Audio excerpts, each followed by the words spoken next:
we're going to talk about sheer fabric for just a hot second. I already colored in my croquis and the top, but we're going to do like a little puff sleeve moment over it. So something to think about before you even pick your colors, or when you pick your colors for your croquis, is to make sure that nothing is too complementary to the skin tone. And I don't mean that as in like looks nice together. I mean that as in like don't be careful when you're doing like green sheer on skin tone with a reddish brown undertone, or I'm doing purple and a tan, which is a little bit close. I would be a little bit careful about that because when you mix those colors, it can tend to look a little bit gray. So just when you are picking your skin tones and you're picking your fabric, just do a little swatch on the side. Sheer fabric isn't too different from regular shading. You just want to be careful about what colors you're choosing because you are going to be layering colors that are different, as well as where you are placing your colors. So you want to kind of work in a little bit different of sections. When you're working in the body kind of area, some of that alcohol is going to reactivate and it's going to blend a little bit. And so when you're working on the outside, you want to make sure that you are not dragging the marker from the skin over to that outline, the part that's leaving the body, the volume outside of the body, because then you might pull some of that skin tone and it might blend outside of the body. So with that, we're going to just get started. So the main thing for sheer is really just to kind of pick up your marker and to just kind of have a gentle hand. It's not going to look like it's sheer until you layer it over the body. And so if you look at it the first time and you're like, oh, no, I don't know how I feel about this. That's how I felt too, so it's okay. It's just kind of, it's one of those things, it's like the sequins or the shiny, where like you see it as one thing, but a viewer might see it as another. So with colors that are a little bit darker, like this purple, I tend to kind of pick it up and let a little bit of that white show and allow some of that skin tone to show through. If you are working with a lighter color, you can have a little bit more leeway with this. You don't need to you can place a little bit more down than this, but the lilac was a little bit darker, so I'm actually going in with a lighter periwinkle over that and kind of shading in the area so there's an overall tint to it. And you can build this up as you go along. Once you get everything laid in there, I'm going to kind of speed through this because it's the same thing on the other side. You're really concentrating most of your marker in those areas where there's gathering. So any area where there's a lot of fabric going into one area, or a place that's sitting close to the body, you might have a little bit more of a tint there because you want it to show through on top of the skin tone. And you can go in, you can add lighter colors over the whole thing to kind of make it a little bit more opaque but still transparent. And then after that, I just do little kind of dots, little scumbling, if you will, around each edge to create a little ruffle on the end, but that is not necessary for for sheer fabric. And then after that, I just go back into those shadows a little bit more and I will darken those up just a little bit. I like to make sure that my sheer fabric still has a pretty well defined edge to it, just so you know that there's a lot of gathering. Because when you have like sheer fabric, you know how when you like spread it out, when it's all flat, it's really transparent. But when you gather it, it starts to build up those layers and starts to become more opaque. So you really want to just make sure that you are rendering that in your drawings. So for watercolor, I think it's a little bit even more important in watercolor to avoid painting over the same area because watercolor does reactivate a lot easier than marker does.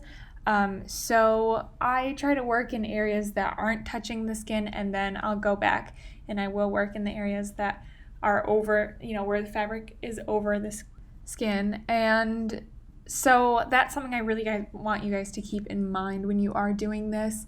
Also, because the watercolor does reactivate a little bit more than marker, this is a really good time to make sure that you kind of are just being a little bit wary about what colors you're using together.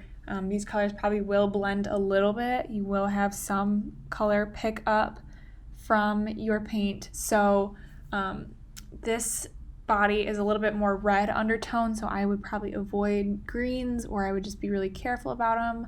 Also, make sure I would usually erase my lines beforehand. I just wanted you guys to see it, and I paid for it. Sometimes when you erase after you've already laid down watercolor, your paper will rip a little bit, and it'll still leave that graphite. So when you do this, just make sure that you are careful about where your pencil lines are, and if you are keeping them, then where you're keeping them.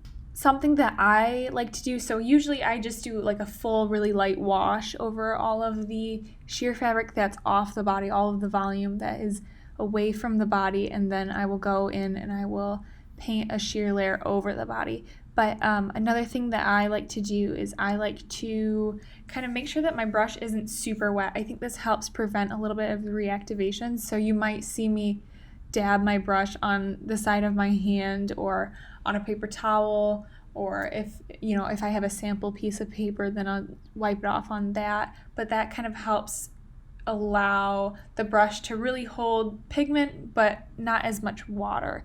It'll prevent a little bit too much buildup, and sometimes like right there when you do have a lot of water on your brush, sometimes it'll kind of blob up, and it might even, when it dries, it'll create that ring around it.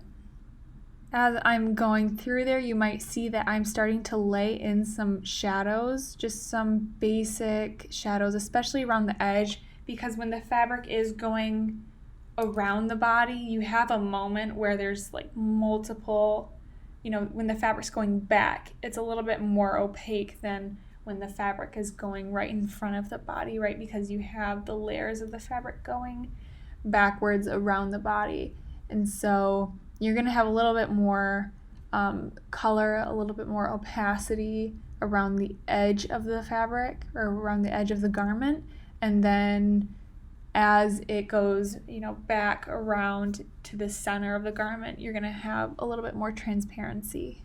Once that is dry, and I mean like dry, like no paint moving, she's not scooting anywhere, you can go back over it again with another layer, and this is going to start laying in your gathers and some of your darker shadows, and you really want to make sure that this is dry, because if it's not going to have that definite line that you would find when you have gathers. And so you can either do a couple layers where you change the value, like I just did right there. I put the water back up there to blend it out because I wanted it to be a little bit darker after I laid those in. And so I'm going to let that dry, and then I will go back. But the gathers at the bottom I'm happy with, so I'm going to keep them there, and I'm not going to mess with them until they are completely dry. But while I am waiting for that, you can work on the body. And so I just add a light wash, just being really careful about how much water I'm applying. And I will just take a light wash over the whole leg, just until it starts to look like it's got a little bit of that same color as the pants, but it doesn't look like the legs are a completely different color. You can still kind of read it as having that darker skin tone. So now that this area is all dry, I'm going to go back in. I'm going to start laying in some of those really dark shadows. And with sheer fabric, your shadows aren't going to be as dark as they normally would with regular garments, but you're still going to have a darker area of shadow. And this is also going to help the viewer read your garment as a certain color. It's going to depend on some of those darker shadows to do so. I also identified my light source, so I know where to put all of my shadows. So most of the left side of the body is going to have the majority of shadows, and then under that right leg is going to also have a lot of shadow, but like I said, they're not going to be as dark as they would with normal garments. Also adding those wrinkles around, any part of the body that is in an unnatural position, right? Any part of the body, that the play leg, or any, if you have some kind of dress or sleeve where the body is bending, then you want to make sure that you add those, because the read on what color these garments are is a little bit more dependent on those areas of gathering, because it's harder to read a color when it is lighter in transparency and it's got a lower opacity. With that being said, I'm going to go back up to this waistband and I'm going to throw these gathers back in. And I really want to be careful about, like I said earlier, making sure that the paper is dry and using the end of my brush to create these sharper lines for gathers and wrinkles, because that is, it's a small area where there's multiple layers of fabric being gathered. And then you can kind of start to take some of these lines and take them over the body, and that'll really help the viewer read it as something that's, covering the body, rather than just like a cool little bubble just hanging out around the body that's not really covering it. So adding those gather lines a little bit over the body around each end, somewhere where they're cinching, that'll really help create that. And then you can also go in later and you can add some highlights, so like gouache or white gel pen or something like that that's a little bit transparent still, and you can hit some highlights between the underwear and the top of the leg, and that'll help the viewer understand, okay, there's something with shadow and highlight over the body, and this is a garment that is rendered in a sheer fabric.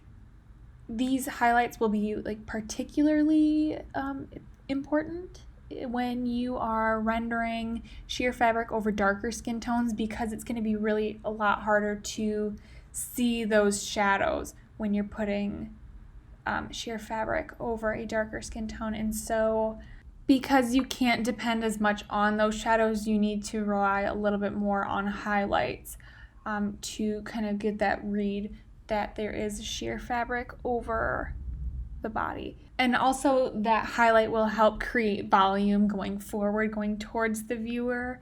That is really hard to depict because, it's hard to have that volume going from foreground to background, whereas it's a little bit easier for us to have this two-dimensional volume going side to side. So that highlight will really help give it more depth. But that is all I have for you. So now's your time to shine and, go play with some sheer fabric for a bit.